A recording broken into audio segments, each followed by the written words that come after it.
आमचे निवडून आले होते।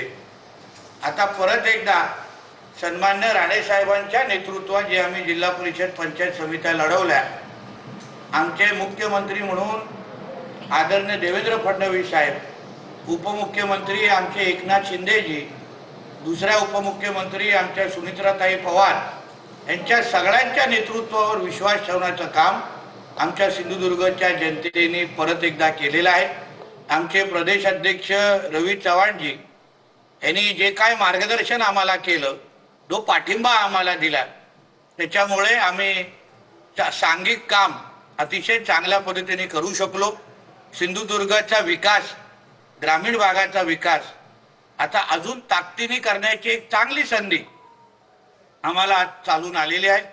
आज केंद्रात आणि राज्यात भारतीय जनता पक्ष, एनडीए आणि महायुतीचं सरकार आहे आणि म्हणून सत्तेच्या माध्यमातून आमच्या या ग्रामीण भागाच्या शेवटच्या टोकापर्यंत विकास पोहोचवण्याचं काम आता आम्ही आमच्या जिल्हा परिषद पंचायत समित्यांच्या माध्यमातून करू।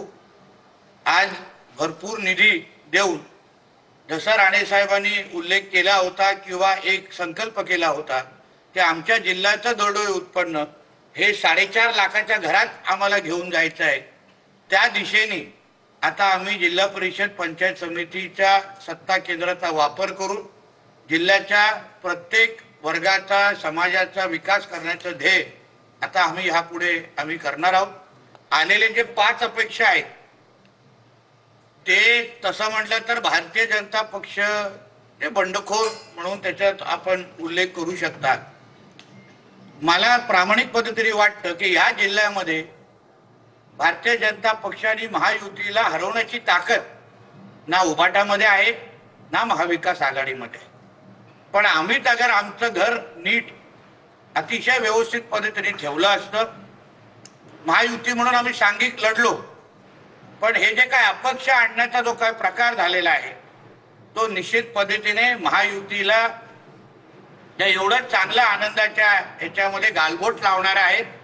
हे जे अपक्ष काही जे सावंतवाडी मतदारसंघ इकडे आलेले आहेत त्यांनी रवी चव्हाणजींच्या नावाचा वापर करून त्यांचा आम्हाला पाठिंबा असं सांगून हे अपक्ष भारतीय जनता पक्षाच्या अधिकृत कमळ चिन्हाला पाडून आलेले आहे।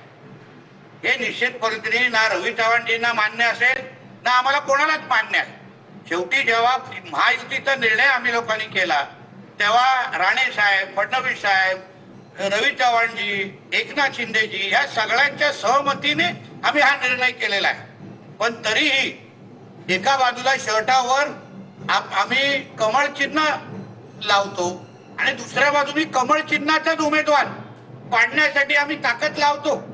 आज अगर खऱ्या अर्थाने तुम्ही आकडे बघितले तर 21, 8 आणि हे 5 जे भारतीय जनता पक्षाचेच कार्यकर्ते म्हणून तिथे लढले, निवडून आले, तेही आज आमच्याकडे आले। आज आपल्या त्यांनी ताकद लावली असती आमच्या बरोबर तर महायुती म्हणून आमचा एकतर्फी विजय झाला असता। मी तो बोलतो 50 ते 50 आमचे सगळेचे सगळे उमेदवार आज जिंकून येण्यासाठी अतिशय चांगली आणि सकारात्मक परिस्थिती आज सिंधुदुर्ग जिल्ह्यामध्ये होती।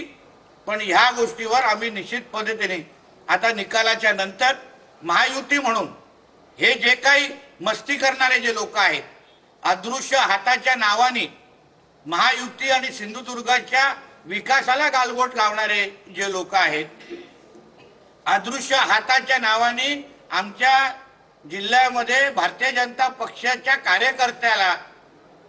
कार्यकर्त्याच्या विरोधात काम करणारे हे जे लोक आहेत, त्या अदृश्य हाताला आता बाजूला करण्याची वेळ निश्चित पद्धतीने आलेली आहे। म्हणून परत एकदा या विजयासाठी मी आदरणीय राणे साहेब आणि आमचे फडणवीस साहेब, आमचे एकनाथ शिंदेजी, आमचे रवी चव्हाणजी या सगळ्या जणांचं मनापासून अभिनंदन करतो। आमच्या भारतीय जनता पक्ष आणि शिवसेना, राष्ट्रवादी काँग्रेसचे सगळेच कार्यकर्ते अतिशय प्रामाणिक पद्धतीने, आमचे जिल्हाध्यक्ष प्रभाकर सावंतजी असतील, आमचे जिल्हा प्रमुख आमचे दत्ता सामंतजी असतील, संजू परबजी असतील, राष्ट्रवादी काँग्रेसचे जिल्हाध्यक्ष अभित नाईक असतील, यांच्या सगळ्यांच्या मदतीने, सहकार्याने आमचे सगळेच कार्यकर्ते, गावातल्या प्रत्येक महायुतीच्या कार्यकर्त्यांनी एक दुसऱ्याला ताकद देऊन ताकदीने ह्या निवडणुकीसाठी काम केलं आणि म्हणूनच महाराष्ट्रामध्ये मला विश्वास आहे पहिल्या 3 क्रमांकामध्ये आमच्या सिंधुदुर्ग जिल्हा परिषद पंचायत समितीचा निकाल निश्चित पद्धतीने आला असेल. परत एकदा मी सगळ्यांचं अभिनंदन करतो. तुम्ही या जिल्ह्याचे पालकमंत्री आहेत आणि आता विजय बघता राजकारणात अशी चर्चा झाली की सिंधुदुर्ग जिल्ह्यात पुन्हा एकदा राणे ब्रँडची हवा सुरू झाली. बघा, राणे ब्रँडचा अर्थ आहे सिंधुदुर्गाचा विकास.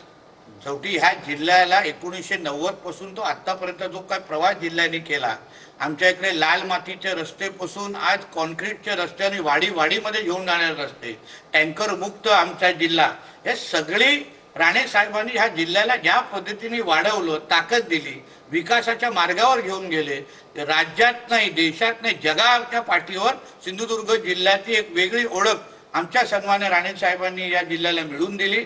आणि त्यांच्याच विचारांवर चालणारे आमच्यासारखे असंख्य कार्यकर्ते आहेत.